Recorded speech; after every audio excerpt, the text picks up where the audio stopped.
Hey guys! Tonight, we're stepping back in time to a period when survival was a daily challenge, and the streets of Kyoto were anything but peaceful. It's 1467, and Japan is in the grips of the Onin War, a conflict that would change the course of history. Imagine finding yourself in the middle of this turmoil, where every corner holds danger, and the social rules are as rigid as they are unforgiving. You probably wouldn't last a day in feudal Japan.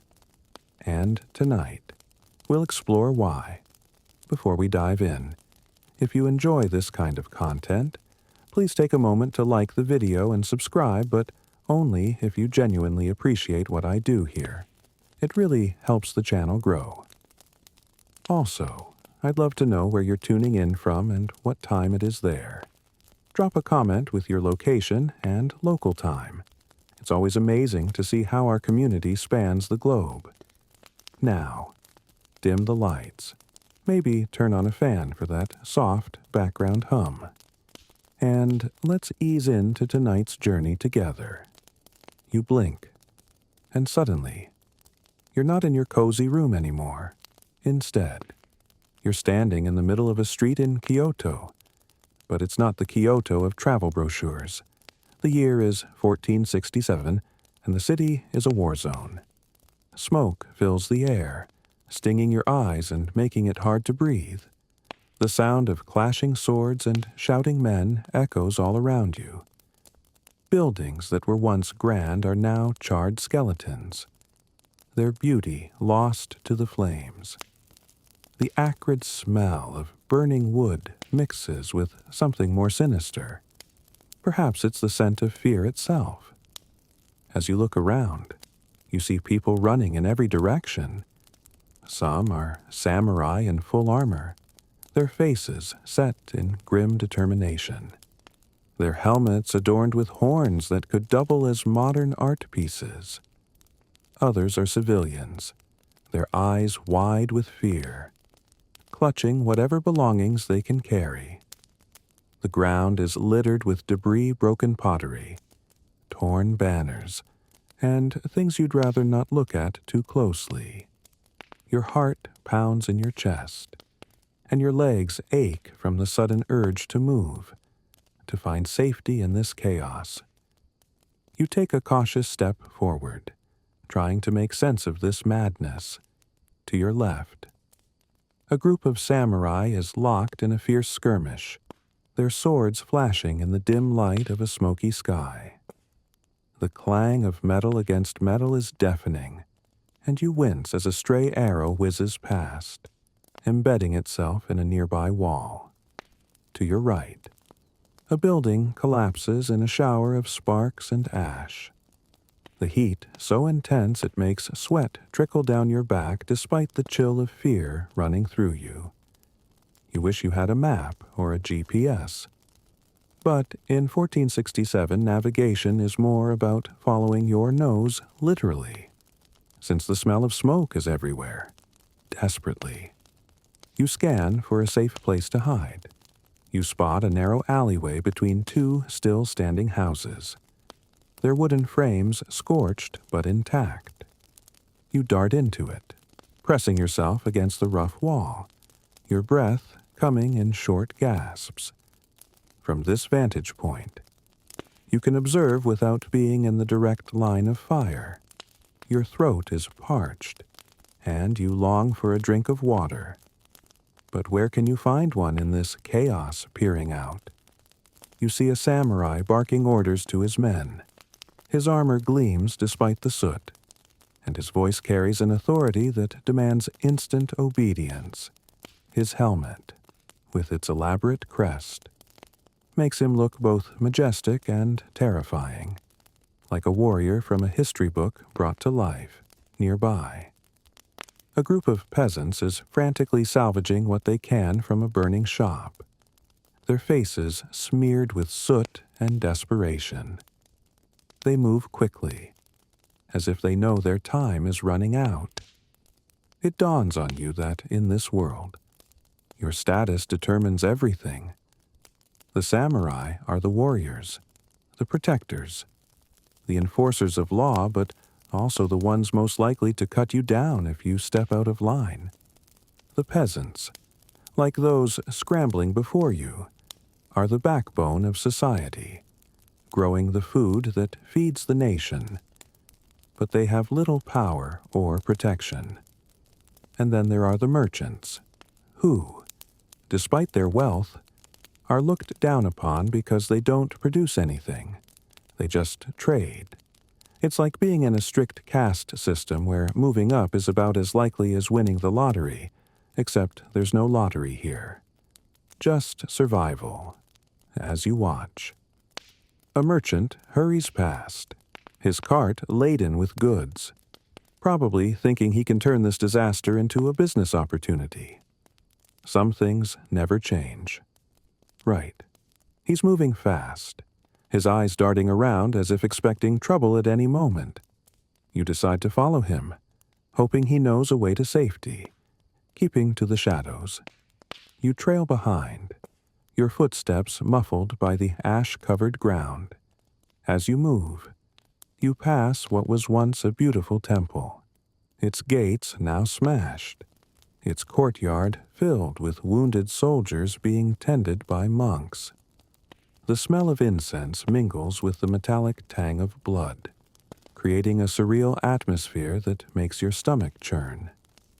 You overhear snippets of conversation the Hosokawa clan has taken the northern district. One monk mutters, "Yamana's forces are advancing from the west." Another replies, "The shogun is nowhere to be found. It seems the city is divided, with different factions controlling different parts."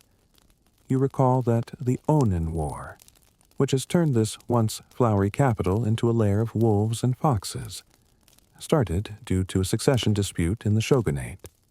The shogun, Ashikaga Yoshimasa, had no heir, and two powerful clans, the Hosokawa and the Yamana, backed different candidates. What began as a political disagreement escalated into a full-blown war that's tearing the country apart. Ironically, the war is named after the Onin era, which means response to benevolence. But there's little benevolence to be seen in these streets. The name feels like a cruel joke as you dodge another falling beam, the heat from a nearby fire singeing your clothes. Following the merchant, you reach a bridge over a river, its waters choked with debris and bodies a grim reminder of the war's toll. The merchant stops to catch his breath, and you seize the chance to approach him. "Excuse me," you say, your voice trembling slightly. "Can you tell me what's happening? Where is it safe?" He looks at you warily, his eyes narrowing. "Safe? There's no safe place in Kyoto right now. The whole city's a battlefield. If you value your life, you should leave immediately." "But where can I go?" you ask, desperation creeping into your voice. He points downstream. There's a village a few miles outside the city. It might be safer there, but I can't guarantee it. The war is spreading with that. He hurries off, his cart rattling behind him. You're left standing on the riverbank, the weight of his words sinking in. This world is nothing like your own. Here, life is cheap, and death lurks around every corner. You decide to head toward the village he mentioned, hoping for a moment's respite. As you walk, the smell of smoke follows you, a constant reminder of the chaos you've just witnessed. To survive in feudal Japan, you'll need to learn its ways, and fast. Fast.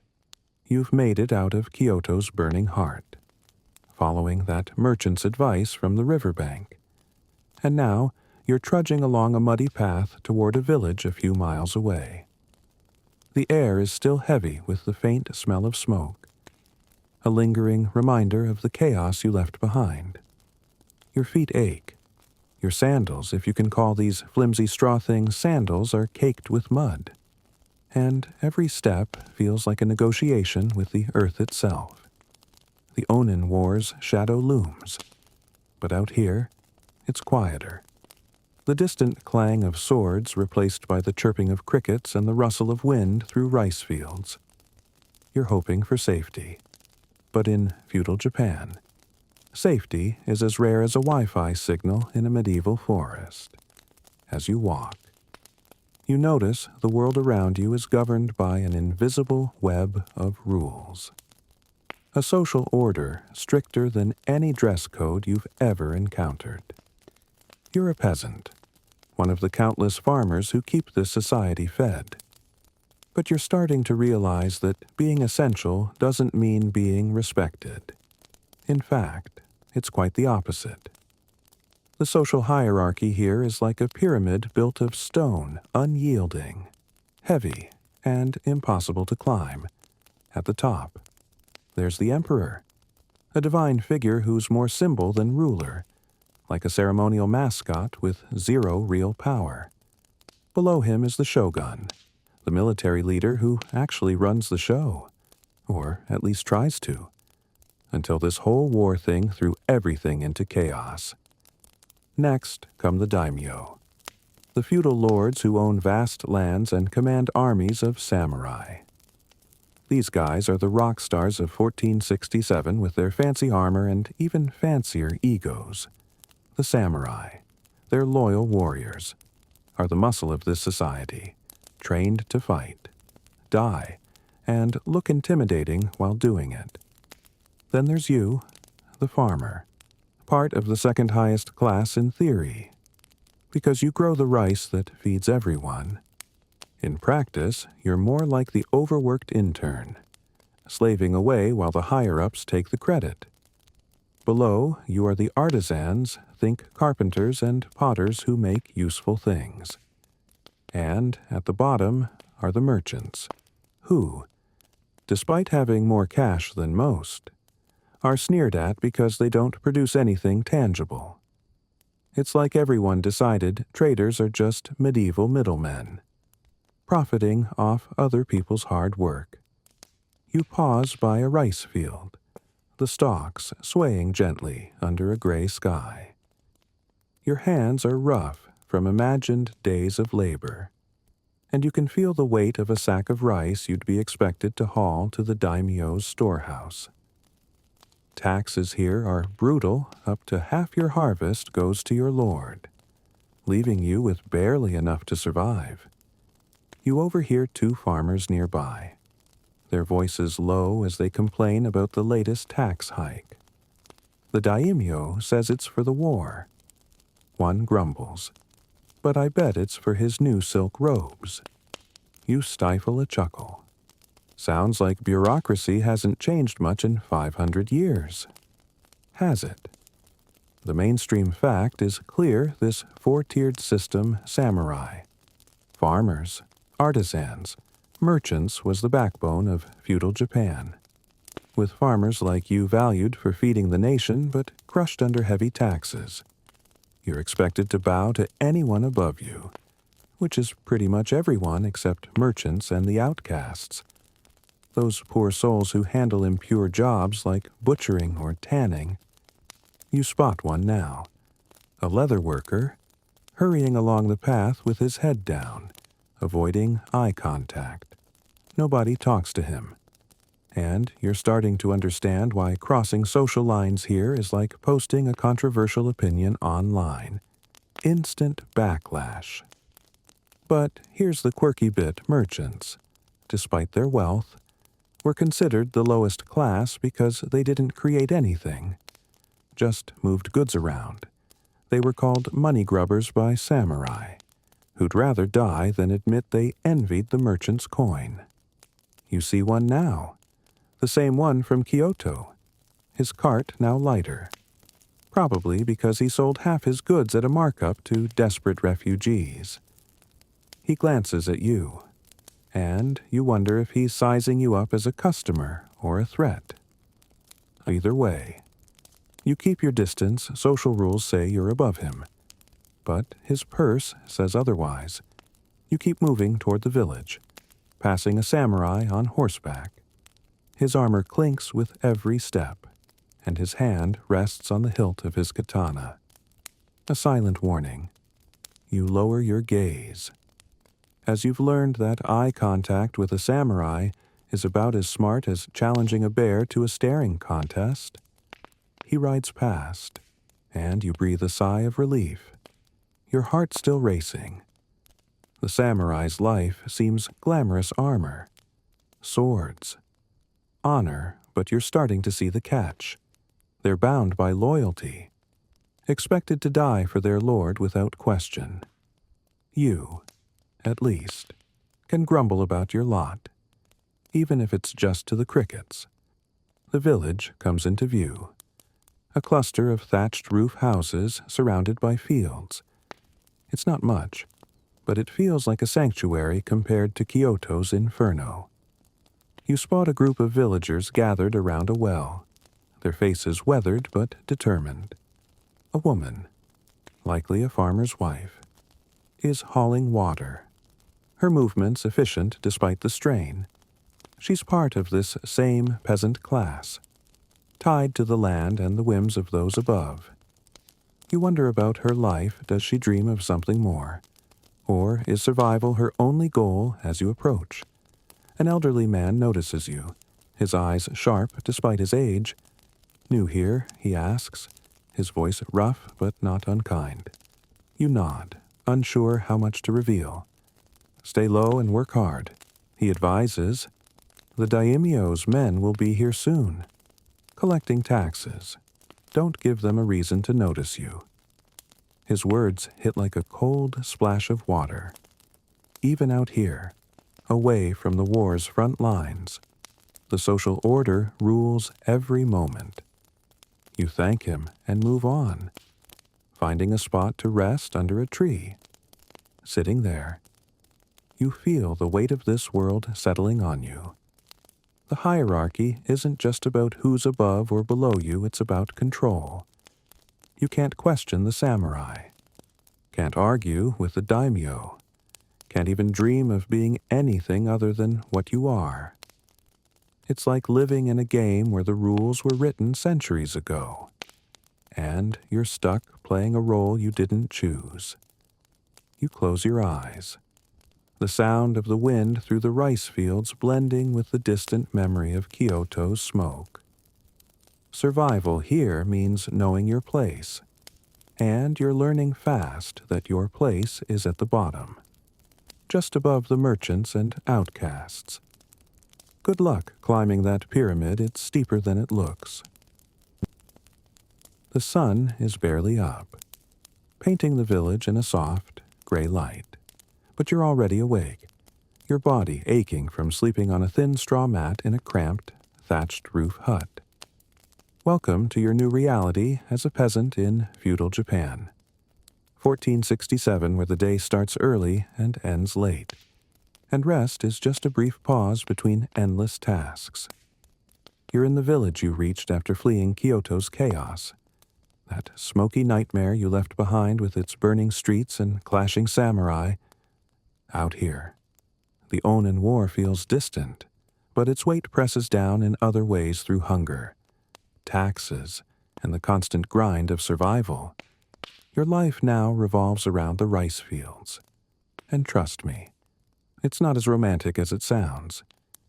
You stumble outside, the cool morning air biting at your skin, which is already rough from days you've imagined working these fields. Your hut is small, its walls made of wood and mud, the roof leaking when it rains, which, judging by the clouds, might be soon. The smell of damp straw and earth fills your nose, a far cry from the acrid smoke of Kyoto, but not exactly comforting either. You grab a wooden hoe, its handle worn smooth by countless hands, and head to the fields. The ground is soft and muddy, sucking at your straw sandals with every step. It's like the earth itself is trying to hold you back.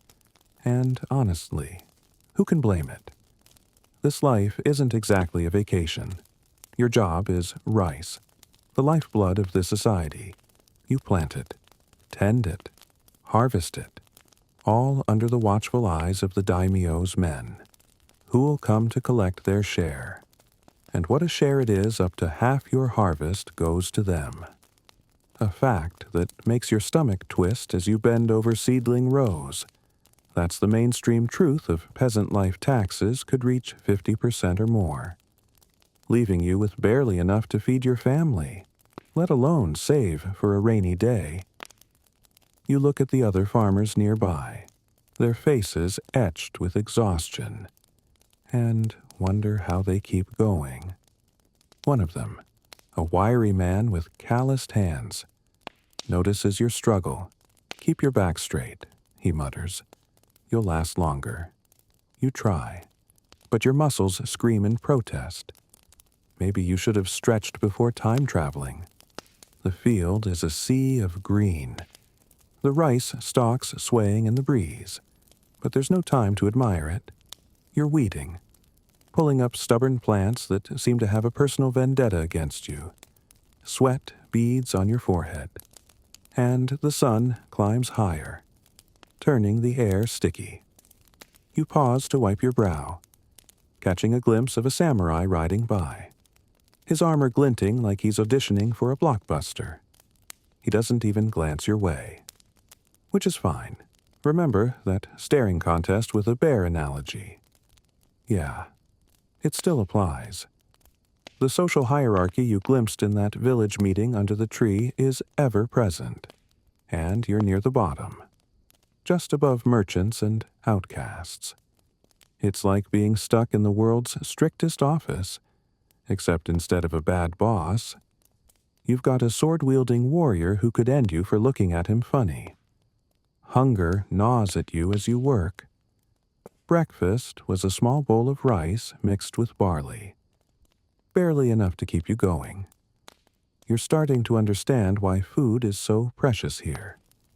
The war has disrupted trade, so supplies are scarce, and what little you have is stretched thin.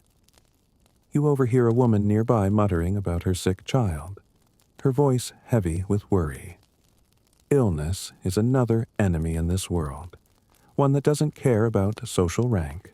Smallpox, dysentery, and fevers stalk the villages, and without modern medicine, a cough can be a death sentence. Here's the quirky bit: some villagers believe wearing a scrap of red cloth can ward off smallpox, a superstition born of desperation. You notice a faded red strip tied around a farmer's arm, and you can't help but smile. It's like wearing a lucky charm to fend off a hurricane cute, but probably not effective.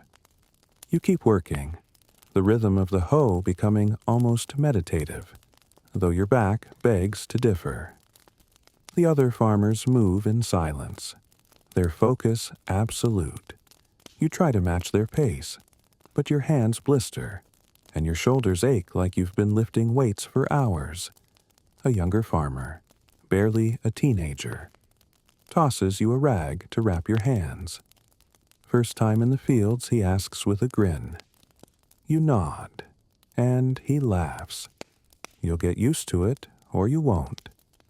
There's joke number one, peasant humor, as dry as the rice you're planting. Midday brings a brief break, and you join the others under a tree for lunch, a handful of rice and some pickled radish. It's not gourmet, but after hours in the field, it tastes like a small victory. You listen as the farmers talk, their voices low to avoid attracting attention. They're worried about the war reaching the village, about bandits taking advantage of the chaos, about the next tax collection. One man jokes, "Maybe if we hide the rice under our mats, the daimyo won't find it." Everyone chuckles, but it's a nervous sound. Hiding rice is about as smart as hiding your phone from a hacker. It's not going to end well. The afternoon drags on, and you're back in the fields, the sun now a relentless weight on your shoulders. You notice a group of children playing nearby. Their laughter a rare bright spot in this grind, but even they're helping, carrying water or chasing birds away from the crops. Childhood here is short, and everyone works, from dawn to dusk. You think about your own life, where a tough day might mean a long commute or a tricky email. Here, a tough day means not eating, or worse, catching a fever that could wipe out your whole family. As evening falls, you trudge back to your hut, the sky turning a deep indigo. Your body feels like it's been through a medieval boot camp, and your mind is heavy with the reality of this life. Poverty isn't just a word here, it's the constant threat of hunger, the fear of losing what little you have to taxes or bandits. You pass a small shrine, where a villager is praying, her hands clasped tightly. You wonder if she's asking for a good harvest or just survival. Either way, you get it. Survival is a full-time job, and you're not exactly employee of the month. You collapse onto your straw mat, the smell of earth still clinging to you. The village is quiet now, save for the soft hum of crickets and the occasional bark of a dog. You think about that red cloth superstition again, and wonder if you should find one. Just in case. It's a silly thought, but in a world where disease and war are always lurking, you'll take any edge you can get. The hierarchy you learned about, that pyramid of power, feels heavier now, pressing down on you as you try to rest. Tomorrow, you'll be back in the fields, hoping to scrape by, hoping the war stays away, hoping you don't get sick.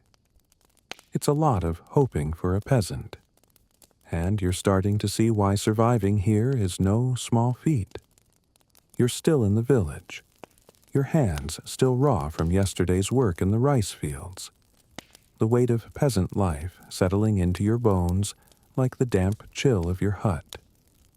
The sun is low, casting long shadows across the dirt paths, and you're sitting outside, catching your breath after another grueling day.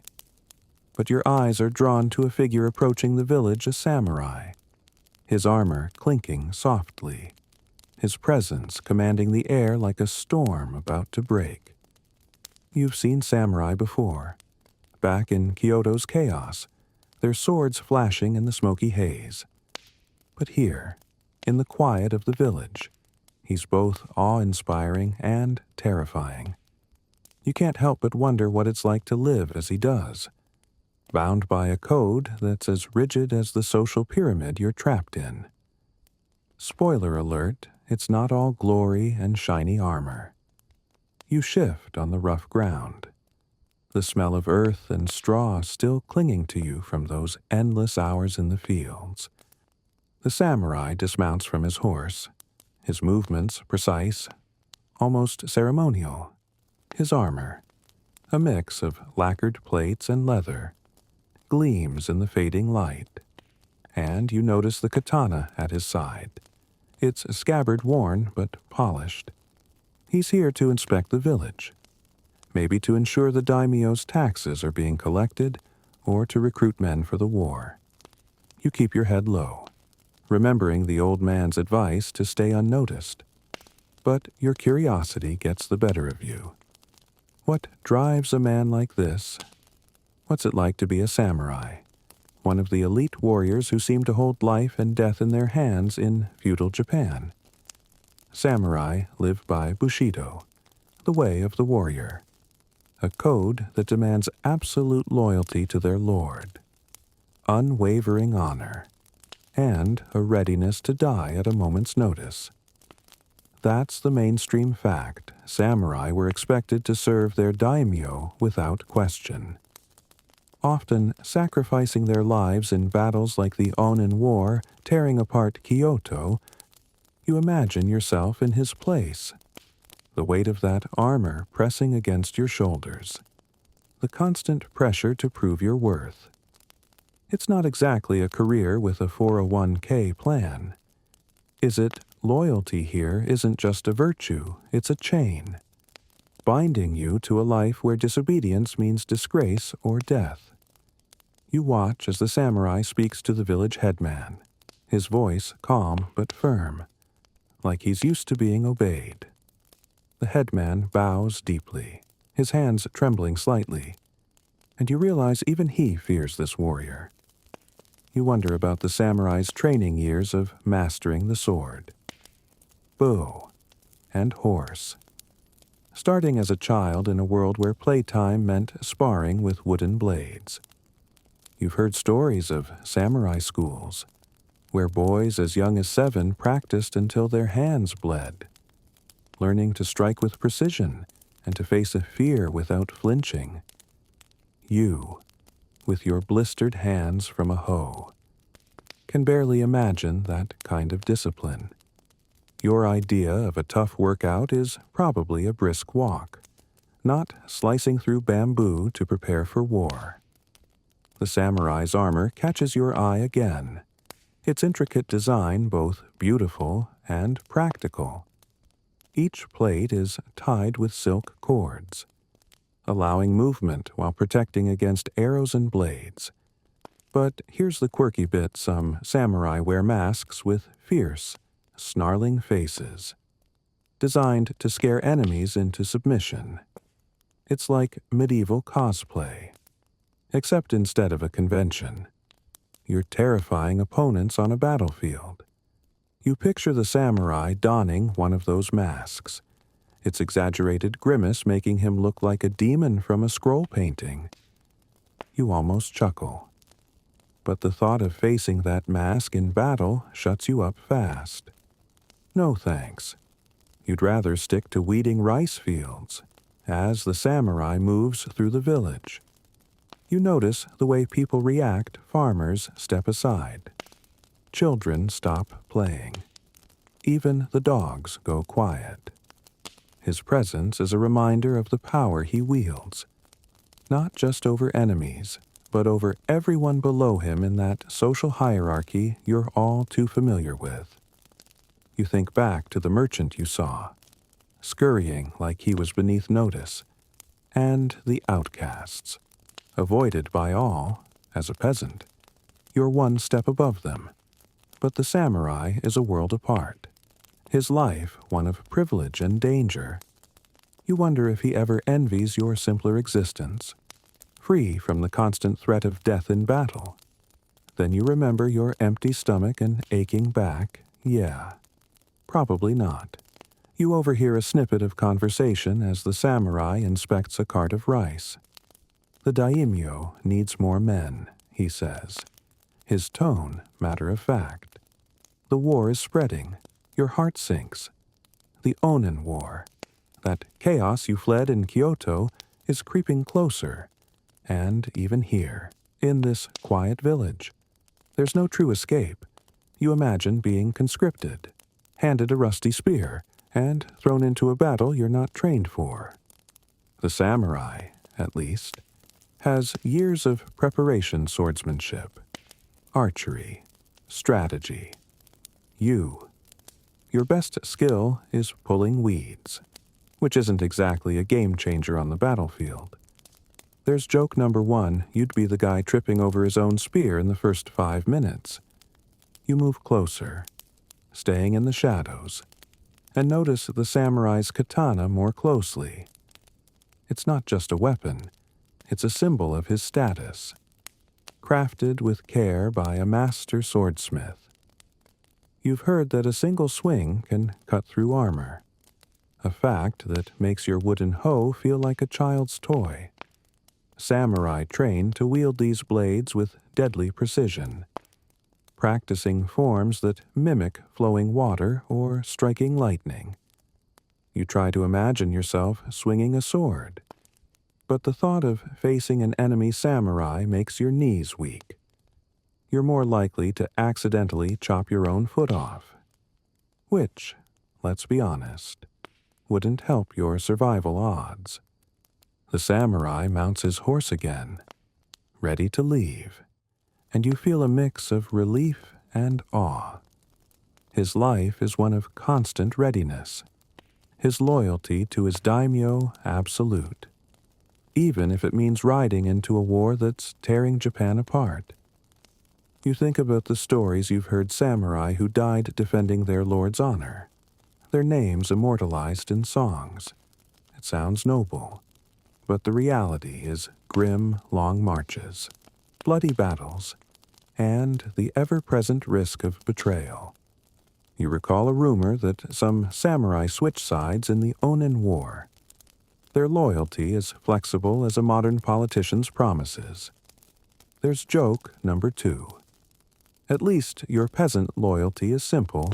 You're loyal to staying alive. As he rides off, the village returns to its quiet rhythm. But you're left thinking about the samurai's world. It's a life of discipline and danger, where Bushido shapes every decision, and a single mistake could mean death or dishonor. You, with your sore hands and empty bowl, might not have honor, but you also don't have to face an enemy's blade. Still, the war is coming, and you wonder if you'll ever get close to a samurai's life, maybe not as a warrior, but perhaps as someone who crosses their path. For now, you're just a peasant, your place in this pyramid fixed, your survival tied to the fields and the whims of those above you. The crickets chirp softly, and you close your eyes, the samurai's clinking armor echoing in your mind as you drift toward sleep. The village is waking up, the soft glow of dawn filtering through the mist that clings to the rice fields you've come to know too well. Your muscles still ache from yesterday's labor, that endless dance with the hoe that left your hands blistered and your back screaming. You're a peasant, scraping by in this rigid world of 1467, where the Onin War's distant rumble is a constant reminder of the chaos you fled in Kyoto. But today, as you step out of your leaky hut, your eyes are drawn to the women around you, their quiet strength, their endless tasks, their lives shaped by rules even stricter than those you've faced. You thought the samurai's code was tough. Wait till you see what women navigate in this world. Spoiler, it's not a fairy tale with a happy ending. You wander toward the center of the village, the air heavy with the scent of damp earth and cooking rice. A group of women is gathered near a communal well, their voices low but steady as they haul water in wooden buckets. Their kimonos, patched and faded, cling to their frames as they move with practiced efficiency. You notice one woman, her hair tied back with a rough cloth, balancing a bucket on her shoulder while keeping an eye on a toddler tugging at her sleeve. She's a peasant like you, her days filled with tasks that make your field work look like a light workout. She's not just farming, she's cooking, weaving, cleaning, and raising children, all while dodging the same taxes and war threats you do. As a peasant woman, her life is tied to the land and the family, her role defined by the social hierarchy you've learned to dread. You think back to that samurai you saw yesterday, his armor gleaming like he owned the world. Women don't get that kind of spotlight. Their power, if you can call it that, is in the shadows keeping households running, ensuring the village doesn't fall apart. You watch as the woman at the well pours water into a clay pot, her movements fluid despite the weight. You offer to help, but she waves you off with a tired smile. Men's hands are for hoes, not buckets, she says, and you catch a glint of humor in her eyes. There's joke number 1, apparently. Gender roles here are stricter than a medieval dress code. You move on, passing a small house where another woman is working a loom, the rhythmic clack of wood filling the air. She's weaving cloth for the family, maybe even for the daimyo's tax collectors, who take more than just rice. Peasant women like her are expected to contribute to the household's survival, often working from dawn to dusk alongside their husbands. You've heard that in wealthier samurai families. Women have a different role managing estates, overseeing servants, even handling finances when their husbands are off fighting in the Onin War. That's the mainstream fact. Women in samurai households could manage significant responsibilities, like running a lord's estate. But they had no political power, their influence confined to the home. You imagine a samurai's wife, her life a delicate balance of duty and deference. Her voice heard only behind closed doors. Sounds like a high-stakes version of project management, minus the coffee breaks. But even samurai women aren't free. Their marriages are arranged, their lives dictated by their husband's status. You, as a peasant, might face a similar fate if you were a woman married off to strengthen village ties or settle a debt. You spot a young girl, maybe 16, carrying a basket of vegetables, her eyes downcast. She's likely betrothed already, her future decided by her parents and the village headman. You wonder what she dreams of. If she dreams at all, freedom isn't exactly on the menu here, for men or women, but for women. The chains feel tighter, the expectations heavier. You're starting to see why surviving as a peasant is tough. But as a woman, it's like playing life on hard mode with no save button. You pause by a stream, where a group of women is washing clothes, their hands red from the cold water. One of them, older, with gray streaks in her hair, is telling a story about a warrior woman from a nearby village who learned to wield a naginata, a pole weapon with a curved blade. Here's the quirky tidbit: some women, especially in samurai families, practiced naginata jutsu, training to defend their homes when men were away at war. It's a rare spark of empowerment in a world that keeps women tightly bound. You picture her swinging that weapon, graceful yet fierce, like a medieval martial arts instructor. You chuckle softly, imagine trying that in your village, where the closest thing to a weapon is your trusty hoe. There's joke number 2, you'd probably end up poking yourself in the foot before scaring off any bandits. The women's laughter fades as a samurai rides by, his presence silencing the group. You remember his kind from yesterday, bound by Bushido, living for honor. Women don't have that code, but they have their own unspoken rules: obedience, endurance, sacrifice. You watch as the older woman resumes washing, her hands moving faster now, as if the samurai's gaze lingers. You feel a pang of respect for her resilience, but also a weight of frustration. These women are the glue holding the village together, yet they're rarely acknowledged. It's like they're the tech support of feudal Japan Vital, but invisible until something breaks. As you head back to your hut, you pass a small shrine where a woman is praying, her hands clasped around a string of beads. She's likely asking for her family's safety, a good harvest, or protection from the war creeping closer. You think back to the red cloth superstition you heard about, meant to ward off smallpox. Maybe she's praying for that too. Women here carry not just physical burdens, but emotional ones, worrying about children, husbands, and survival in a world that offers little mercy. You wonder if the samurai's wife, managing her lord's estate, feels the same weight, just in fancier robes. The day is winding down, the sky a soft purple as you reach your hut. You're exhausted, but the women you've seen seem to carry even more work, worry, and the constant pressure to keep everything together. You lie on your straw mat, the sound of the loom still echoing in your mind, a steady rhythm like a lullaby. The social pyramid you've come to know feels even more real now, with women holding up the base, their contributions vital yet undervalued. You close your eyes, the village's quiet hum wrapping around you, and wonder how any one man or woman survives this world. For women, it's a different kind of battle, fought not with swords, but with grit and grace.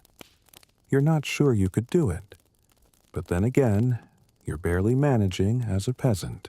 The evening air wraps around you like a cool blanket as you leave your hut. The village settling into a quiet hum after another day of grueling work in the rice fields. Your body still carries the weight of that peasant life, sore muscles, calloused hands, the faint smell of earth clinging to your patched kimono. You're still reeling from the glimpses of women's lives, their quiet strength holding the village together, and the samurai's code. All part of that unyielding social pyramid you're stuck near the bottom of. But tonight, there's a small reprieve it's time to bathe. A ritual that, even in 1467 amidst the Onin War's chaos, feels like a sacred pause. Cleanliness here isn't just about hygiene, it's practically a religion. But don't get too excited. It's not exactly a spa day. You trudge toward the edge of the village, where a small bathhouse sits near a stream, its wooden walls weathered but sturdy. The air smells of damp wood and something faintly herbal, maybe from the plants some villagers add to the water. Bathing in feudal Japan is a big deal, tied to Buddhist purification rituals that make cleanliness a spiritual act as much as a physical one. That's the mainstream fact. Bathing was linked to Buddhist practices, a way to cleanse the body and soul, valued even by peasants like you who barely have time to breathe, let alone soak.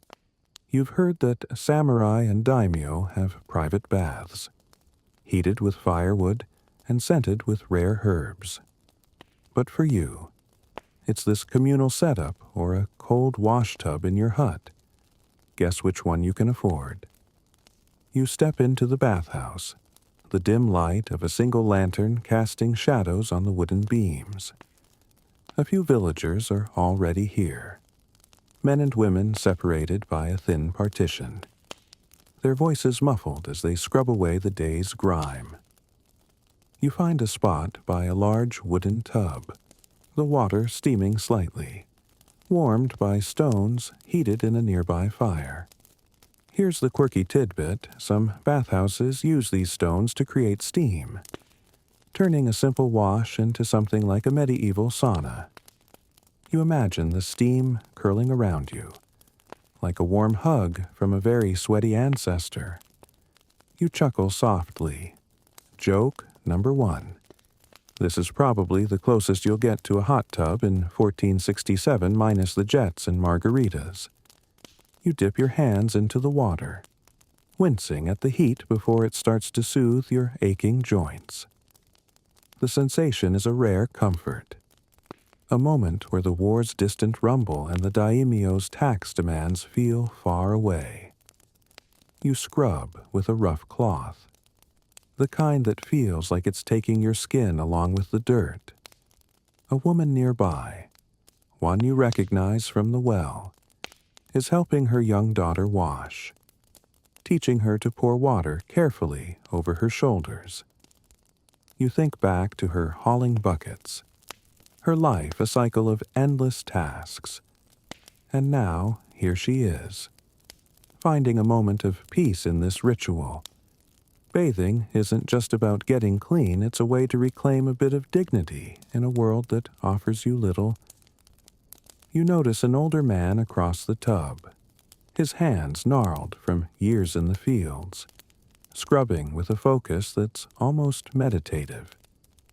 He mutters something about the water being too cold, and you smile, complaining about the bath is probably the peasant equivalent of griping about slow Wi-Fi. There's joke number 2 at least here. Nobody's asking you to restart the router. You pour water over your head, letting it cascade down your back, the warmth easing the tension in your shoulders. It's a small act, but it feels like defiance against the mud, sweat, and fear that define your days. The bathhouse is humble, nothing like the grand ones you've heard about in Kyoto, where samurai soak in cedar tubs before heading to battle. You imagine that samurai you saw, his armor gleaming, now soaking in luxury while you share this cramped space with other peasants. The social hierarchy is even here, in the way water is heated, or who gets to bathe first. Samurai and daimyo don't share tubs with the likes of you. They have private setups, maybe even attendants to pour the water. You, on the other hand, hauled your own bucket from the stream earlier, your arms still aching from the effort. It's like the universe decided you needed an extra workout just to get clean. You step out of the tub, the cool evening air hitting your skin like a shock. You dry off with a rough cloth, the kind that makes you miss modern towels, and slip back into your kimono, still patched, but now cleaner.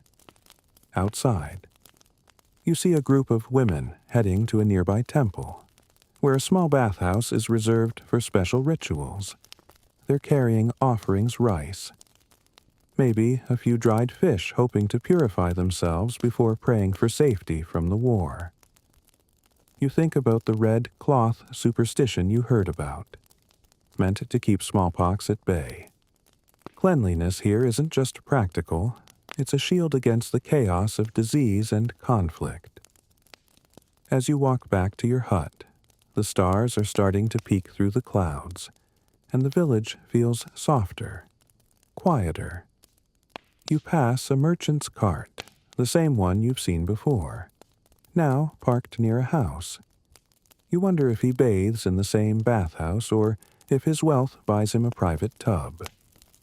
Probably the latter merchants might be low on the social ladder, but their coin speaks louder than your hoe. You shake your head, a wry smile forming. There's joke number 3 in feudal Japan.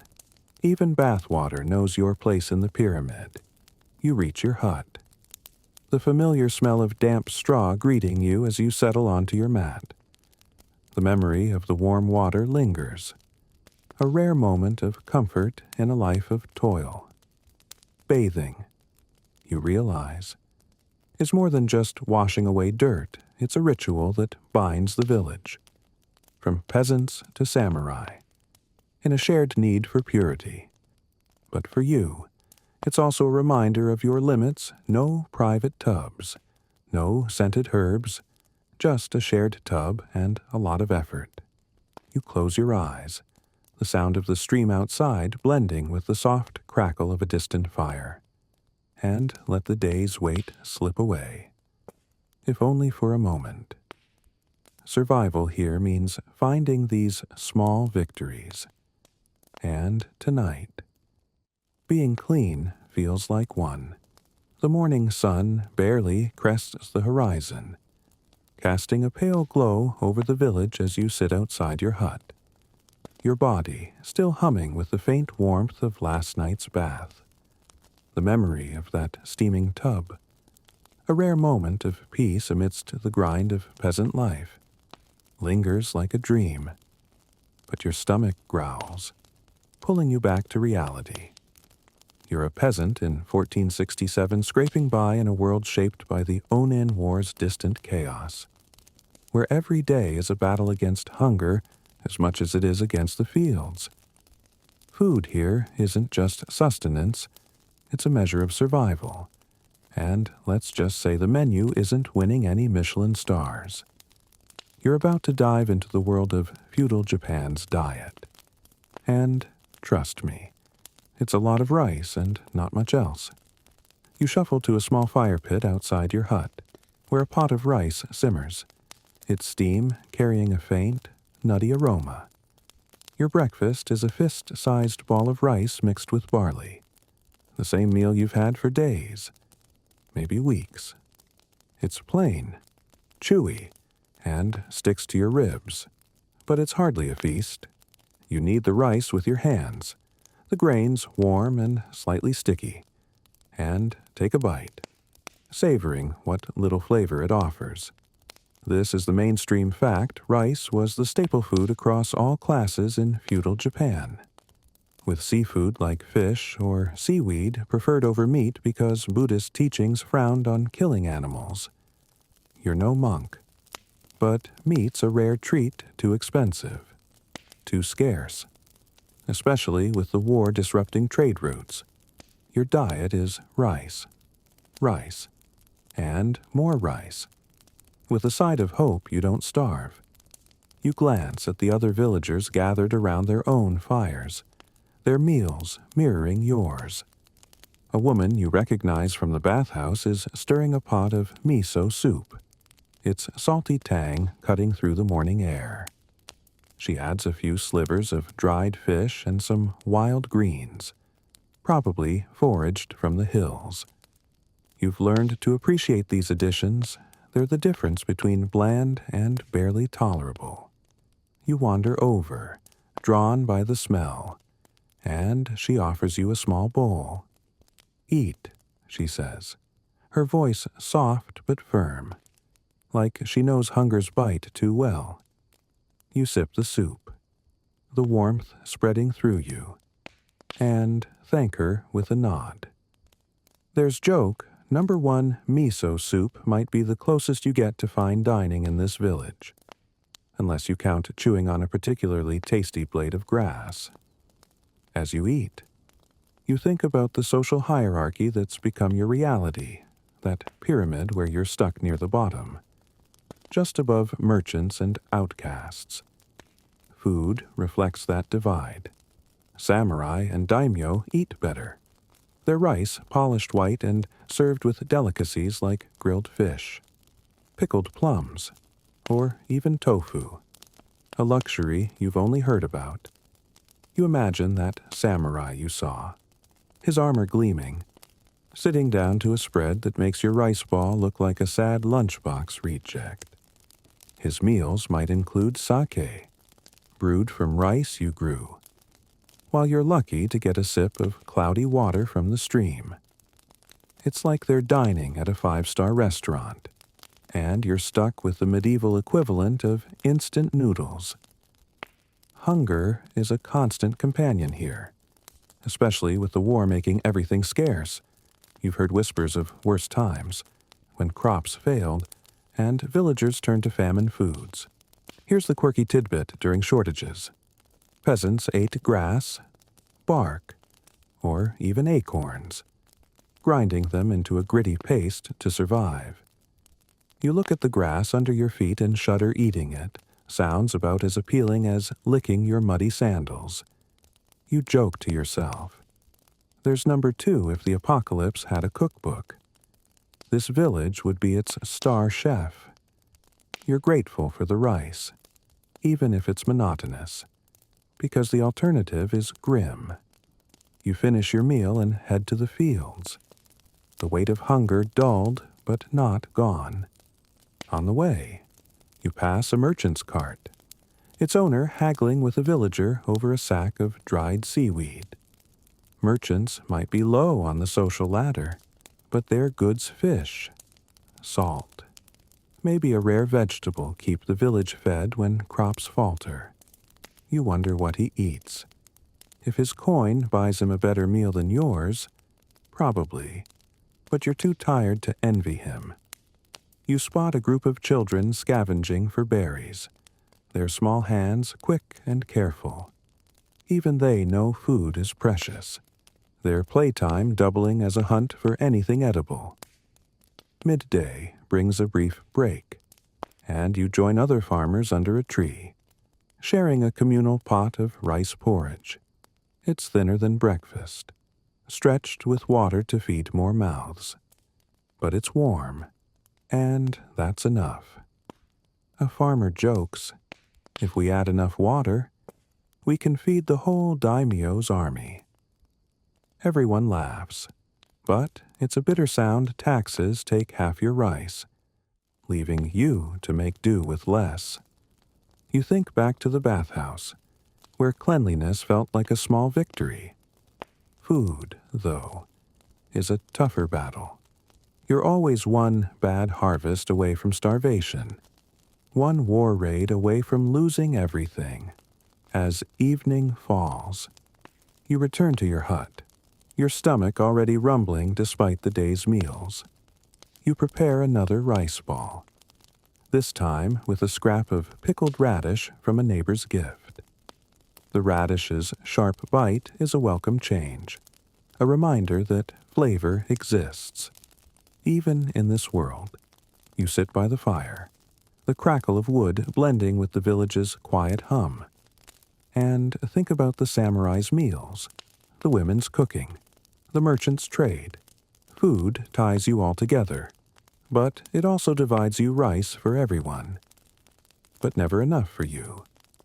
You lie on your straw mat, the taste of rice lingering, and wonder how you'll keep going on so little. Survival here means making every grain count. And you're learning that hunger is just another part of the pyramid's weight. The night is settling over the village. The air cool and heavy with the scent of wood smoke from your fire pit, where you've just finished another meager meal of rice and pickled radish. Your stomach's still grumbling, a reminder of the sparse diet you've grown used to as a peasant in 1467, scraping by in this corner of feudal Japan. The quiet of the village, with its thatched roofs and rice fields, feels fragile, like a thin blanket over the chaos you've heard creeping closer. You're sitting outside your hut, the straw mat beneath you a familiar discomfort, when a group of villagers gathers nearby, their voices low and tense. The Onin War, that distant storm you fled in Kyoto, is no longer just a rumor, it's here. Its outbreak shaking the land like an earthquake you can't outrun. Buckle up. This isn't a bedtime story with knights and dragons, but it's just as messy. You lean closer, catching fragments of the conversation. A merchant, his cart parked under a tree, is sharing news from Kyoto, his words sharp with urgency. The clans are at war, he says. Hosokawa against Yamana, tearing the city apart. You remember Kyoto's burning streets, the smoke choking your lungs, the clash of samurai swords. That chaos has a name now, the Onin War, sparked by a fight over who gets to be shogun. Here's the mainstream fact: the war began in 1467, over a succession dispute in the shogunate, with the Hosokawa clan backing one heir and the Yamana clan another, turning a political squabble into a full-blown civil war. You imagine the shogun, Ashikaga Yoshimasa, sitting in his palace, probably wishing he'd just picked a successor and called it a day. Too late now, Kyoto's paying the price. The merchant's voice drops, describing how the clans have carved up Kyoto like a rice cake, each controlling parts of the city. Here's the quirky tidbit during the war's early days.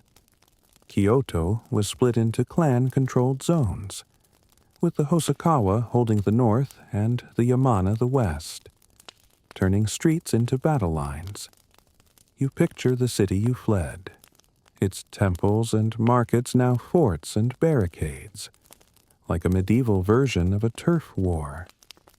You chuckle softly, joke number one, if only they'd settled it with a coin toss. You might still have a city to visit. You shift on your mat. The fires crackle, blending with the distant hoot of an owl. The villagers' faces are grim, their eyes reflecting the flames. A woman, one you saw at the bathhouse, clutches her child tighter, whispering about fleeing further south. You feel a knot in your chest. You thought this village was safe, a refuge from the war's reach. But the merchant's words make it clear nowhere is safe when clans are fighting for power. You think back to the samurai you saw, his armor gleaming, bound by Bushido to fight for his lord. He's probably in Kyoto now, swinging his katana while you're here, wondering if the war will come for your rice fields next. The merchant continues, describing the war's first battles, skirmishes in Kyoto's streets. Samurai clashing under burning roofs. Civilians caught in the crossfire. You imagine the chaos, arrows flying, horses charging, the screams of the wounded. It's not hard to picture. You saw it yourself when you fled, dodging debris and praying to survive. The social hierarchy you've learned samurai above. Peasants like you below feels even starker now. Samurai fight for honor and power. While you're just trying to keep your rice bowl filled, you wonder if the daimyo, safe in their castles, care about the villages they tax to fund this war. Probably not. They're too busy playing chess with real lives. There's joke number 2, you're just a pawn. And nobody told you the board was on fire. You stand, stretching your aching legs, and wander closer to the group, keeping to the shadows. The merchant's tales paint a vivid picture Kyoto's northern district, once full of temples, now a Hosokawa stronghold, its streets littered with broken carts and bodies. The Yamana, he says, have fortified the west, their banners flying over charred markets. You recall the social pyramid's weight, how even merchants, low as they are, know more than you because they travel. You're stuck here, your world shrinking to this village, your survival tied to the fields and the hope that the war stays away. But the merchant's news suggests it's already too close. Bandits are raiding nearby, taking advantage of the chaos, and samurai patrols are increasing. A farmer speaks up, his voice rough. What do we do if they come here? The merchant shrugs, his eyes weary. Hide your rice, pray, or run.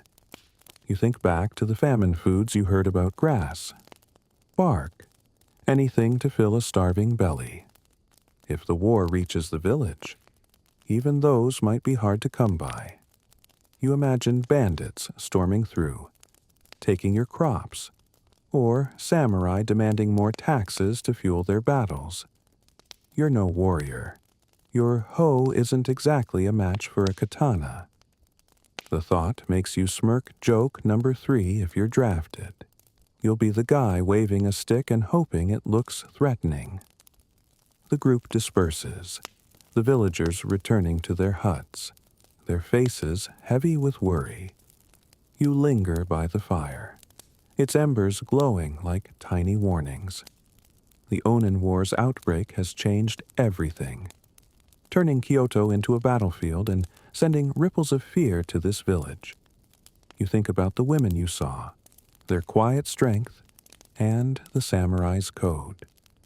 All part of this world where survival is a gamble. You've learned to navigate the fields, the bathhouse, the hunger. But war is a different beast, one you're not ready to face. You head back to your hut, the night air chilling your skin, and lie on your straw mat. The distant sound of a war drum, or maybe it's just your heartbeat, echoes in your ears. The war's here, and you're not sure how to outrun it this time. The dawn is soft, a pale light filtering through the village's thatched roofs. But the air feels heavier today, charged with the war news you overheard last night. you're still a peasant, your hands rough from the fields, your stomach half filled with yesterday's rice, living in this fragile corner of feudal Japan. 1467, the Onin War's outbreak, with its clans tearing Kyoto apart, has crept into your thoughts like an unwelcome guest, stirring fear that the village won't stay safe for long. You're outside your hut, the straw mat still warm from your restless sleep, when you notice villagers whispering, their faces tight with worry. They're talking survival, how to outsmart bandits, taxes, and the war's hungry reach. Welcome to Peasant Survival 101, where the stakes are high and the rewards are, well, staying alive. You join a small group near the communal well, the same one where women hauled water days ago. Their strength a quiet lesson in endurance. An older farmer, his eyes sharp despite his weathered face, is explaining how to hide rice from the daimyo's tax collectors. Here's the mainstream fact: peasants often buried rice or hid it in secret caches to evade heavy taxes, sometimes up to half their harvest, or to protect it from bandits raiding during the war. He points to a patch of earth behind his hut, barely noticeable, where he's dug a shallow pit lined with straw. Cover it with dirt and leaves, he says, and pray nobody steps on it. You nod, imagining the weight of a rice sack in your hands, your only shield against starvation. You smirk, joke, number one, hiding rice feels like playing hide and seek. Except the loser goes hungry. You follow the farmer to his hut, where he shows you how to pack rice into a hollow bamboo stalk, sealing it with clay. It's clever, the kind of trick born from desperation. You think back to the famine foods you heard about: grass, bark, anything to survive. Hiding rice isn't just about dodging taxes, it's about ensuring you don't end up chewing on tree bark. The farmer's wife, stirring a pot of thin porridge, adds, "If bandits come." We scatter to the hills. Fleeing is another strategy, one you've already tried when you left Kyoto's burning streets. You remember the smoke, the chaos, and shudder. Running again sounds exhausting, like signing up for a marathon with no finish line. There's joke number two if you're going to flee. At least you're getting good at packing light rice ball and a prayer. The conversation shifts to the war's other threat conscription. Samurai patrols, like the one you saw with his katana gleaming, are scouring villages for men to fight. You're no warrior. Your skills are in the fields, not on a battlefield. The farmer lowers his voice, sharing a trick some use to dodge the draft. Here's the quirky tidbit: some peasants disguise themselves as Buddhist monks, shaving their heads and wearing robes, to avoid conscription. Since monks were exempt from military service, you picture yourself with a bald head, draped in a stolen robe, chanting prayers you don't know. You stifle a laugh, joke number three, you'd be the least convincing monk since, well, ever. Tripping over your robe and muttering about rice, you step away, the social hierarchy pressing down as always. Samurai fight, daimyo scheme, and you're left dodging their demands while trying to eat. You think about the merchant you saw, his cart full of goods, probably hiding his own stash somewhere. Merchants might be low in status, but their coin gives them options you don't have, like bribing a patrol to look the other way. You, on the other hand, rely on the village's unspoken network. You've noticed how neighbors share food, tools, even warnings about approaching samurai. It's not just survival, it's community. A fragile web holding you together against the war's pull. Later, You walk to the edge of the village, where a group is reinforcing a hidden path into the forest, a potential escape route. The trees are dense, their leaves whispering in the breeze, offering cover, but also danger bandits could be hiding there too. You help move branches, your hands still sore from the fields, and listen as a young woman explains how to mark the path with subtle signs a notched stick, a pile of stones. She's calm, but her eyes dart toward the horizon, where Kyoto's smoke still lingers in memory. You think back to the bathhouse, the small victory of cleanliness, and the women's resilience. Survival here means planning, adapting, trusting each other, even when fear makes you want to run alone. As evening falls, you return to your hut, the village quieter now, its people moving with purpose, hiding rice, checking escape routes, sharing hushed plans. You sit by your fire pit, the crackle of wood a soothing rhythm, and think about the war's approach, the Onin War's clans, Hosokawa and Yamana, are fighting for power you'll never touch, but their battles threaten your fields, your food, your life. You've learned to hide, to flee, to lean on the village. But it's a gamble every day. You lie on your straw mat. The forests rustle outside, blending with the fire's dying embers, and wonder if these strategies will be enough. Survival in this world is a game of wits, and you're playing with a hand full of rice and hope. The village is cloaked in twilight, the sky a deep indigo as you stand outside your hut, the familiar ache of the day's field work settling into your bones. You're a peasant in 1467, your life shaped by the Onin War's ever closer shadow. The news of its outbreak still fresh from that merchant's grim tales. The survival strategies you learned hiding rice. Planning escape routes feel like fragile armor against what's coming. Tonight, the air carries a new tension, a whisper of danger that's not just war's distant drums, but something closer. Wilder bandits. The war's chaos has unleashed them, and your village, with its meager rice stores, is a tempting prize. Grab your hoe, but don't get your hopes up, it's not exactly bandit-proof. You join a group of villagers by the communal fire, its flames casting jittery shadows on their worried faces. The same farmer who taught you to hide rice is here, his voice low as he shares news of a nearby village raided last week. They took everything, he says, rice, tools, even the sandals off their feet.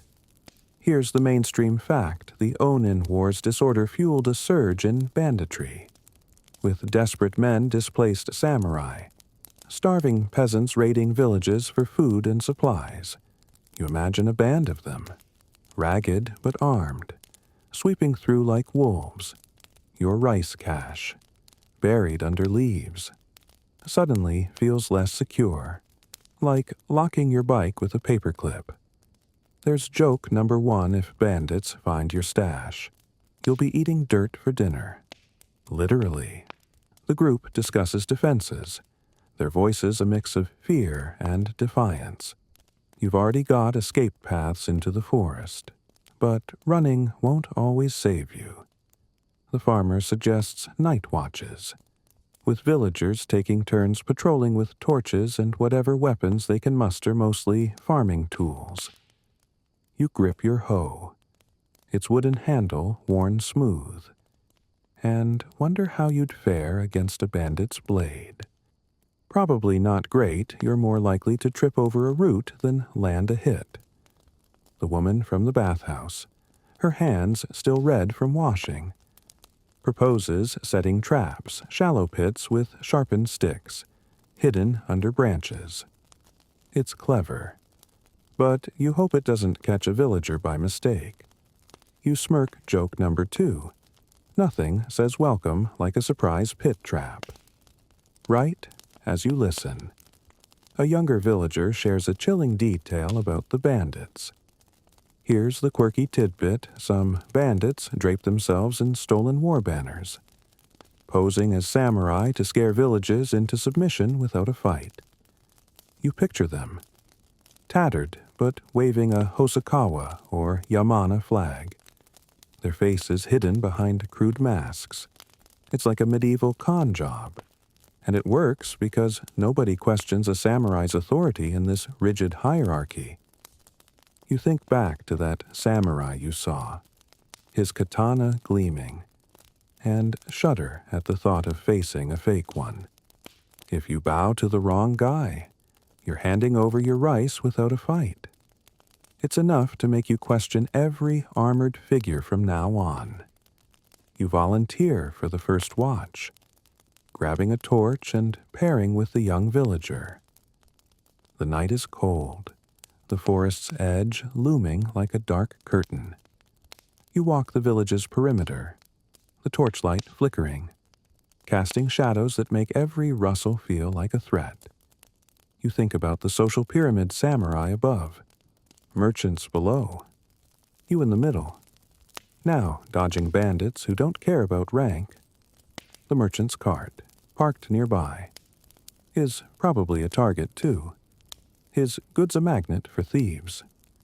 You wonder if he's hiding his wares like you hide rice, or if he's got a deal with the bandits. In this world, trust is as scarce as a full meal. The village feels smaller under the stars, its thatched roofs vulnerable against the war's chaos. You pass the hidden path you helped mark, its notched sticks barely visible. If bandits come, you'll run there. But the thought of abandoning the village twists your gut. You've seen the community's strength women sharing soup, farmers teaching tricks, everyone pitching in. It's not just about surviving, it's about protecting what little you have together. You tighten your grip on the torch, its warmth a small comfort, and scan the darkness. The wars turned men into predators, and you're starting to understand why survival feels like a daily gamble. As your watch ends, you return to the fire, handing the torch to another villager. The farmer claps your shoulder, his eyes steady. "Keep sharp," he says. They come when you're tired. You nod, thinking about the rice you've hidden, the traps you've set, the banners that might not be what they seem. The Onin War's ripples have brought bandits to your doorstep, and all you've got is a hoe, some wits, and a village that's holding on by a thread. You head to your hut, the night's chill seeping into your bones, and lie on your straw mat. The fire's dying embers outside hum softly, but the forest's silence feels like it's waiting. You close your eyes, joking to yourself number 3 if bandits show up. Maybe you'll just offer them your porridge and call it a truce. The morning sun glints off the dew-soaked rice fields, casting a fleeting shimmer over the village where you've carved out your peasant life in feudal Japan. 1467. Your hands still sting from gripping a torch during last night's bandit watch.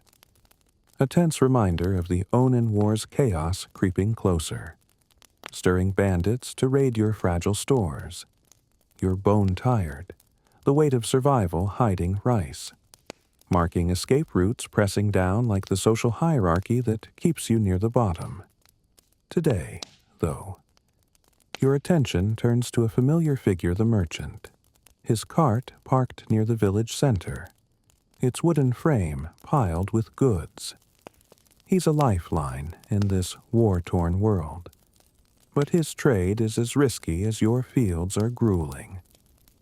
Welcome to his world, where every deal's a gamble and respect is about as common as a full stomach. You wander toward the merchant's cart, the air carrying the faint creak of its wheels and the sharp tang of dried fish. His goods, sacks of salt, seaweed. A few bolts of rough cloth are spread out, drawing villagers like moths to a flame.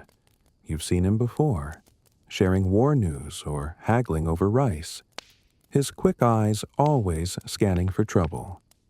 Here's the mainstream fact: merchants were essential in feudal Japan, supplying goods like salt and fish that war disrupted, keeping villages alive despite broken trade routes.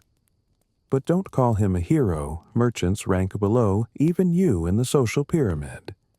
Scorned for profiting while samurai fight and peasants toil, you watch him barter with a woman, trading a handful of salt for her radishes.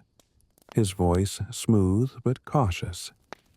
You smirk, thinking, joke number one, he's like a medieval delivery app, except the fees might include your soul. The merchant catches your gaze and beckons you over. Offering a strip of dried seaweed to sample, you chew it. Its salty crunch a rare treat compared to your usual rice porridge. Good. Yes, he says, his smile not quite reaching his eyes. You nod, noticing the way he keeps one hand near a hidden panel on his cart. He leans closer, lowering his voice to share a trick of his trade. Here's the quirky tidbit: merchants often built secret compartments in their carts, hiding valuables like gold or spices from bandits or samurai patrols. You glance at the panel, imagining coins tucked away, safe from the raiders you feared last night. It's clever, like a smuggler's magic trick. But one wrong move and he's done for. You chuckle softly. Joke number two, his cart's got more secrets than a gossiping villager. You linger by the cart, watching the merchant work. His life is a tightrope walk. Roads are bandit-infested. Samurai demand bribes, and customers haggle like their lives depend on it. You think back to the survival strategies you learned hiding rice, fleeing to the hills. Merchants have their own playbook, navigating the war's chaos with cunning and coin. You notice a samurai approaching, his armor clinking softly, the same kind you've seen bandits mimic with stolen banners. The merchant stiffens, bowing low, offering a small pouch, probably a bribe to keep the samurai's sword sheathed. The social hierarchy's clear samurai rule. Merchants grovel, and you're just glad it's not your turn to bow. You've got enough problems without adding appeasing samurai to the list. The merchant's cart is a beacon in the village, but it's also a target. You recall the bandit raids you discussed, how they stripped villages bare. His goods are worth more than your rice cash, making him a magnet for trouble. You wonder how he sleeps at night, knowing his cart could draw bandits, or worse. Maybe he's got a deal with them, or maybe he's just that good at hiding. You think about the community you've seen villagers sharing soup, setting traps, and wonder if the merchant's part of it or just passing through. His coin gives him options, but his status keeps him low. A paradox you're starting to understand. As midday approaches, the merchant packs up, preparing to move to the next village. You help him lift a heavy sack, earning a nod of thanks. "Stay sharp," he says, glancing at the horizon where Kyoto's smoke still lingers in memory. You think about the war's ripples bandits, taxes, hunger, and how his trade keeps the village breathing, if only barely. The Onin Wars turned the world upside down, but merchants like him keep goods flowing, even if it costs them. You step back as his cart creaks away, its wheels kicking up dust, and feel a pang of respect. His life's no easier than yours, just different, less mud, more danger. You return to your hut as evening falls, the village settling into its quiet rhythm. The merchant's gone, but his presence lingers, a reminder of the fragile threads holding this world together. You sit by your fire pit, its embers glowing softly, and think about the rice you've hidden, the bandits you've watched for, the samurai's shadow. The merchant's trade is another piece of the survival puzzle, one you're all trying to solve. You lie on your straw mat, the night's hum wrapping around you, and joke to yourself number 3 if the merchant's cart breaks down. Maybe you'll trade your hoe for a sales pitch. For now, you're just a peasant, hoping the war's chaos doesn't swallow you whole. The village is hushed under a gray morning sky, the air thick with mist that clings to your patched kimono as you step out of your hut.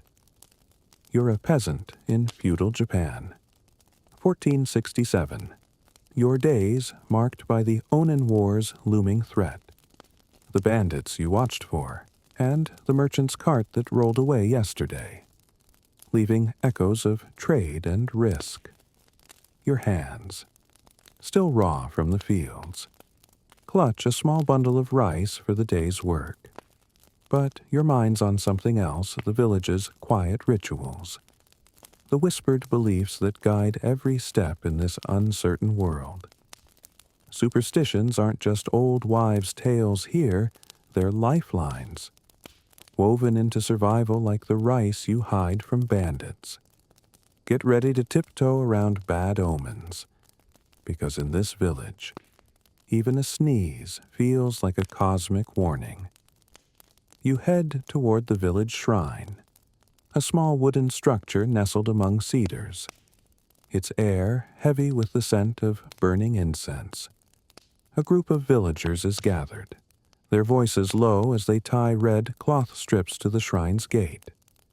You've seen this before, a ritual you've joined since the war's chaos stirred fears of disease. Here's the mainstream fact in feudal Japan. People tied red cloth around objects or wore it to ward off smallpox, believing its vibrant color repelled evil spirits causing illness. You finger a scrap of red cloth in your pocket, a gift from a neighbor after a fever swept through last spring. You tie it to the gate, its rough texture grounding you, and hope it's enough to keep the spirits at bay. You smirk joke number 1 red cloth's your medieval hazmat suit, minus the style points. The shrine's priest, an elderly man with a voice like rustling leaves, chants softly, his hands tracing patterns in the air.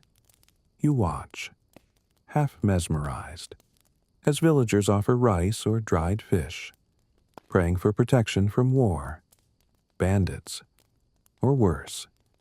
You think back to the merchant, his hidden cart compartments dodging bandits, and realize superstitions are another kind of survival trick less practical. Maybe, but just as vital. A woman you recognize from the bathhouse kneels nearby, her fingers tracing a charm carved with Shinto symbols. She murmurs about avoiding certain paths at dusk, where spirits supposedly lurk. You've heard these tales. Don't whistle at night. Don't sleep with your head facing north. It's a rule book for dodging bad luck. And in a world where bandits and war are real, who's to say spirits aren't as you leave the shrine? You pass a young boy carefully sweeping the ground, avoiding a small pile of clipped nails. His mother, hovering nearby, scolds him to bury them before nightfall. Here's the quirky tidbit in feudal Japan.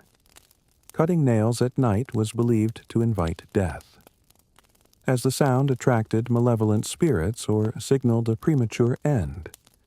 You glance at your own nails, jagged from field work, and decide to trim them now, in broad daylight, just in case. You chuckle softly. Joke number 2. nothing says living dangerously like a late-night manicure in this village. You wander back to the village center, the mist lifting to reveal the familiar rhythm of life, farmers heading to the fields, women hauling water. Superstitions shape their steps. 2. You notice a man tying a straw doll to a tree, a ritual to transfer bad luck away from his family. It's eerie, but you get it. War's chaos, bandits, and hunger make you cling to anything that feels like control. You think about the social hierarchy, that pyramid where samurai loom above and merchants scurry below. Even they follow these beliefs. Samurai pray for victory, merchants for safe travels. You're all in this together, dodging the same unseen threats, even if your red cloth's a bit more tattered. Later, you join a group preparing for the day's work, their chatter turning to omens. A farmer swears a crow's call means rain, while another insists it's a warning of samurai patrols. You've learned to listen, not because you're convinced, but because survival means noticing everything: bandit tracks, hidden rice, or a bird's cry. You think back to the merchant's bribe to a samurai, the bandits' fake banners. Superstitions are just another layer of cunning, like hiding rice or marking escape paths. You're starting to see why the village clings to them, why that red cloth feels like armor against a world that's falling apart. As evening falls, you return to your hut, the village quieter now, its people tucked away with their charms and prayers. You sit by your fire pit, its embers casting a soft glow, and think about the shrine, the red cloth, the nails you won't cut tonight, the Onin War's shadow, the bandits, the merchants' risks. They're all part of this world where belief is as vital as rice. You lie on your straw mat, the cedar's faint incense still lingering in your memory, and joke to yourself, number 3, if spirits are real, they're probably annoyed you keep tripping over their rules. The night's hum wraps around you, and you drift off, hoping your red cloth holds the darkness at bay. The village wakes under a heavy dawn, the air damp and cool, clinging to your patched kimono as you stand outside your hut, the straw mat inside still bearing the imprint of your uneasy sleep. You're a peasant in feudal Japan. 1460. Your life a constant juggle of survival, bandits, war, the superstitions you tied to the shrine with red cloth to fend off smallpox. That cloth, a fragile hope against unseen threats, feels flimsier now as you notice a quiet dread in the village, a shadow darker than the Onin War's chaos. A neighbor's child is sick, her fever burning through the night of whispered prayers. And the specter of disease is no longer just a fear, it's here, stalking your fragile world. Welcome to medicine in 1467, where remedies are as scarce as hope, and doctors are about as common as a samurai's smile. You make your way to the sick child's hut, drawn by murmurs of concern. The air inside is thick, smelling of sweat and something sharp, maybe herbs. The child's mother, a woman you've seen hauling water, kneels beside her daughter, dabbing her forehead with a damp cloth. Here's the mainstream fact: smallpox ravaged feudal Japan. Its spread worsened by the Onin War's displacements, crowding people into villages with poor sanitation. You've seen its marks: pocked faces, hushed tales of whole families lost. The red cloth you tied at the shrine was meant to keep it away. But now, seeing the child's flushed skin, you wonder if spirits care about your rituals. You offer to fetch water, your voice soft, and the mother nods, her eyes hollow. You think joke number 1 smallpox doesn't take appointments? and your red cloths no vaccine. Outside, you head to the well, passing a group of villagers discussing remedies. An older woman, her hands gnarled from years of work, is crushing leaves in a mortar. Her movements slow but deliberate. She's preparing mugwort, a plant you've seen used in the village for everything from fevers to bad luck. Here's the quirky tidbit: mugwort was burned or steeped in tea during healing rituals, believed to purify the body and ward off evil spirits. She hands you a small bundle, its bitter scent sharp in the morning air, and instructs you to boil it for the child's mother. You take it, imagining the smoke curling like a protective spell. You chuckle softly. Joke number 2, mugwort's your medieval multivitamin. If you believe spirits shop at the herb market, you return to the hut, delivering the water and mugwort, and watch as the mother steeps the leaves, the steam rising in thin wisps. The village has no physician; those are for samurai or daimyo, not peasants like you. Instead, you rely on folk remedies, herbs, prayers, sometimes charms from the shrine's priest. You think back to the merchant's cart, his dried fish and salt sustaining the village, and realize health is another trade, one of knowledge passed down through whispers. The social hierarchy looms. As always, samurai get doctors, merchants buy herbs, and you're left with mugwort and hope. You've learned to survive bandits, hide rice, tie red cloth. But disease is a foe your hoe can't fight as you leave the hut. You pass the shrine, where a few villagers are praying, their offerings of rice meager but heartfelt. You remember the superstition's nail-cutting taboos, straw dolls, and see how they blend with medicine. The red cloth was one defense, mugwort's another. You notice a man burning a small pile of mugwort outside his hut, the smoke drifting over his sleeping children. A ritual to keep fever at bay. It's desperate, but you get at war's chaos. Bandits. Now, disease make you cling to anything that feels like control. You think about the bathhouse, its cleansing ritual, a small victory, and wonder if health is just another battle you're barely winning. By afternoon, you're back in the fields, the weight of the child's fever lingering in your thoughts. A farmer nearby shares a story of a healer from another village, a woman who mixes herbs and chants to drive out illness.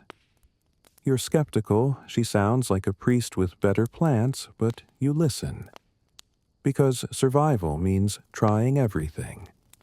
You recall the war's toll, how Kyoto's refugees brought disease with them, and how your village's crowded huts make fevers spread like wildfire.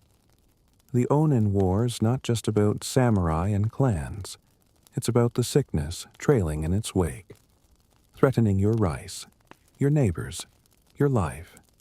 As evening falls, you return to your hut, the village quieter now, its people huddled with their remedies and fears. You sit by your fire pit, its embers casting a faint glow, and think about the child, the mugwort, the red cloth you still carry. Disease is another layer of this world's hardship, one you face with herbs and prayers because that's all you've got. You lie on your straw mat, the herb's bitter scent lingering in your memory, and joke to yourself number 3 if mugwort doesn't work. Maybe you'll just bribe the spirits with your last rice ball. The night's hum wraps around you, and you drift off, hoping the village's fragile remedies hold the darkness at bay. The evening settles over the village like a soft veil, the sky streaked with fading pinks as you sit outside your hut, the straw mat beneath you a familiar anchor in feudal Japan. 1467. The weight of the Onin War presses on your thoughts' disease's shadow. The mugwort you boiled for a sick child. The red cloth you tied to fend off smallpox. Your hands, rough from the fields, still carry the faint scent of herbs, a reminder of the village's fight to survive. But tonight, your mind drifts beyond the daily grind to the war's deeper scars, the ones that will outlast you. Your rice caches, your patched kimono. The Onin War's legacy is a story of ruin and resilience, and you're living its early chapters. Settle in, this isn't just your story, but Japan's, and it's not exactly a fairy tale. You gaze across the village, its thatched roofs glowing faintly in the dusk, and imagine Kyoto, the city you fled when flames and swords tore it apart. Here's the mainstream fact: the Onin War decimated Kyoto, leaving its temples, markets, and homes in ruins, a shattered capital that wouldn't recover for decades. You've heard tales from travelers' streets choked with ash, once proud estates now rubble, the Hosokawa and Yamana clans' feud turning a city into a graveyard. You picture the shrine you visited, its red cloth fluttering, and wonder if Kyoto's shrines still stand. The war's not just here in your fields, it's rewritten the heart of Japan, and you're just a peasant caught in its echo. You smirk joke number one: Kyoto's now the world's worst Airbnb. Unless you like your stay with a side of rubble, you shift on your mat. The fire pit's embers casting a warm glow. And think about the war's broader toll. The merchant you watched, his cart creaking with salt, spoke of a weakened shogunate, the Ashikaga family's grip slipping as daimyo grow bolder. You've felt their power, the taxes that take half your rice, the samurai who patrol with cold eyes. The war's not just about Kyoto's ruins. It's about a world fracturing, where lords carve out their own kingdoms, and villages like yours are pawns in their game. You think back to the social hierarchy, that pyramid where you're near the bottom, and realize even samurai answer to someone now. It's chaos, but you're used to it surviving bandits, disease. Hunger has taught you to adapt.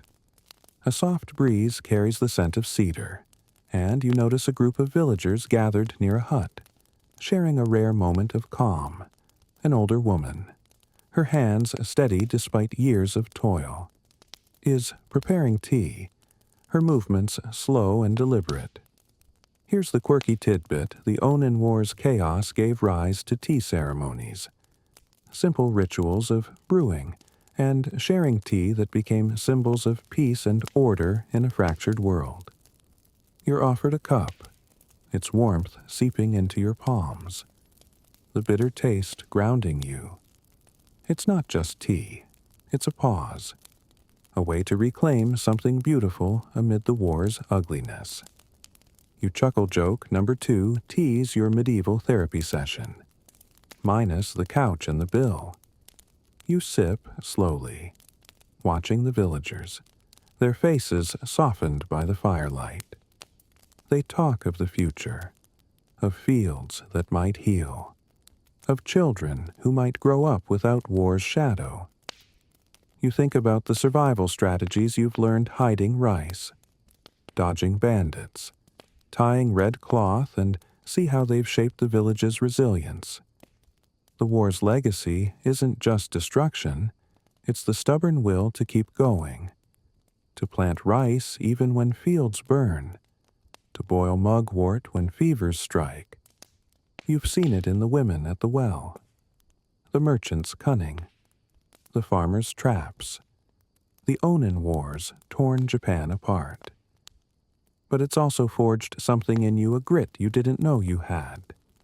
You wander to the village's edge, where the fields stretch into darkness, their silence a contrast to Kyoto's chaos. You think about the superstitions, the red cloth, the nail-cutting fears, and how they're part of this legacy too, ways to make sense of a world where disease and war don't explain themselves. The war's not over. Its battles still rage, and bandits still lurk. But you're starting to see what it's left behind, a Japan where power's shifting, where villages like yours are learning to stand, even if just barely. You wonder what the samurai think, high in their castles, or the merchant, rolling to the next village. Do they see the same scars, the same stubborn hope, as night deepens? You return to your hut, the fire's embers now a faint pulse. You sit by the pit, the tea's warmth still lingering, and think about Kyoto's ruins, the shogunate's fall, the tea you shared. The Onin War's legacy is a heavy one, but it's yours too, written in the rice you grow, the community you lean on, the life you're fighting for. You lie on your straw mat, the night's quiet hum wrapping around you, and joke to yourself, number 3, if the war's legacy is chaos, at least you're getting good at dodging it. You close your eyes, the cedar's scent fading, and drift off, carrying the weight of a world that's breaking and mending all at once. The dawn breaks gently over the village, a soft golden light spilling across the rice fields, catching the dew on your patched kimono as you stand outside your hut. You're a peasant in feudal Japan. 1467. Your life a tapestry of struggle woven through the Onin War's chaos, Kyoto's ruins. The smallpox you fought with mugwort, the red cloth you tied for luck. The straw mat inside your hut holds the shape of your restless nights. But today, you feel a quiet pull to pause, to look back on the path you've walked. This isn't just another day in the fields. It's a moment to reflect on your journey, the village's heartbeat, and the hope that keeps you planting rice despite it all. Close your eyes. This is where your story finds its rest, soft as a lullaby in a world of swords. You wander to the village center, the air carrying the familiar scent of wood smoke and freshly boiled rice. The fields stretch before you, scarred by war's ripples but still green, still yours. You've survived so much bandits creeping in the night, the merchant's cart rolling through with salt and secrets, the fevered child you helped with herbs. Here's the mainstream fact: the Onin War didn't just break Kyoto. It birthed the Sengoku period, a century of warring states where daimyo rose and the shogunate faded, a world where your village's survival is a quiet act of defiance. You think of the samurai you saw, his armor gleaming, and the daimyo's taxes, and realize your fight was never theirs. It was for this village, these fields, this life. You smirk, joke, number 1, the Sengoku period's a messy divorce, and you're just trying to keep the farm. You sit by the communal fire, its embers glowing like memories, and watch the villagers move through their mourning. The woman from the bathhouse is there, her hands steady as she mends a kimono, her child named Kaibo, hope playing nearby. Here's the quirky tidbit in the war's shadow. Villagers often named children after virtues like hope or strength, a quiet prayer for a better tomorrow carved into their identities. You think of Kaibo, her small laugh a spark against the war's darkness, and feel a warmth that rivals the tea you sipped in that fleeting ceremony, a ritual born of chaos. It's not just survival. It's a promise to keep going, to plant rice, to share soup, to tie red cloth. You chuckle softly, joke number 2, naming a kid. Hope is like betting on sunshine in a typhoon, but it's working so far. Your thoughts drift to the social hierarchy. That pyramid you've navigated with weary steps, samurai fight, merchants trade, and you toil. Yet you're all bound by the same war, the same fears. You've learned to hide rice from bandits, dodge conscription with monk disguises, burn mugwort for fevers.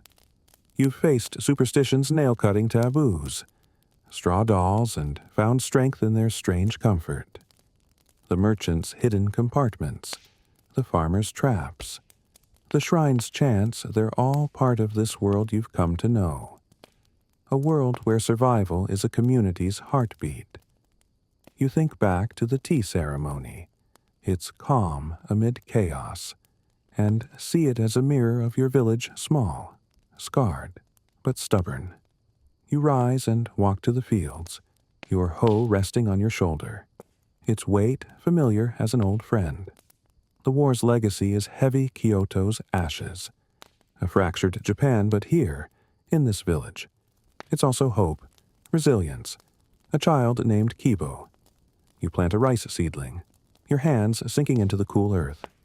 And think about the future. The Onin War's battles rage on, and bandits may still come.